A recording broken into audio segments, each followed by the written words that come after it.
Hi tears, எல்லாரும் எப்படி இருக்கீங்க? நம்ம இப்போ எங்கே போயிட்டுருக்கோம்னு பார்த்தீங்கன்னா, சென்னை டு பாண்டிச்சேரி தான் போயிட்டுருக்கோம். போகிற வழியில் இந்த இடம் எங்கே இருக்குதுன்னு பார்த்தீங்கன்னா, மரக்காணத்துக்கு பக்கத்தில் உப்பளங்கிற இடம் தான் இந்த இடம். நாங்கள் நிறைய தடவை சென்னை டு பாண்டிச்சேரி போயிருக்கோம். ஆனால் இங்கே பெருசாக அந்த டைம் எதுவுமே இருந்ததில்லை. என் ஹஸ்பண்ட் தான் சொல்லுவாங்க, இந்த ஊர் உப்பளம், இங்கே உப்பு தயாரிப்பாங்க, அதனால தான் உப்பளம்னு பேர் வந்துச்சு அப்படின்லாம் சொல்லுவாங்க. இப்போ தான் நமக்கு வெயில் ஆரம்பிச்சிருச்சுல, அதனால் இவங்களுக்கும் உற்பத்தியெல்லாம் ஸ்டார்ட் பண்ணிட்டாங்க. உப்பு செய்கிற வேலையை ரொம்ப தீவிரமாக இவங்க பண்ணிகிட்ருக்காங்க.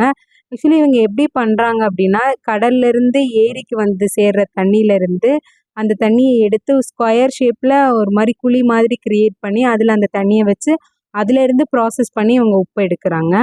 நான் இது ஃபஸ்ட் டைம் தான் பார்க்குறேன். எனக்கு என் ஹஸ்பண்ட் நிறைய விஷயம் இந்த மாதிரி புதுசாக சொல்லி கொடுப்பாங்க. இதோட ஃபுல் வீடியோ வேணுன்னா கண்டிப்பாக கமெண்ட் பண்ணுங்கள். அதுக்கப்புறம் யார் யாருக்கு அவங்கவுங்க ஹஸ்பண்ட் ரொம்ப ஹெல்ப் பண்ணுவாங்க, எல்லா விஷயத்துலையும் சப்போர்ட் பண்ணுவாங்களே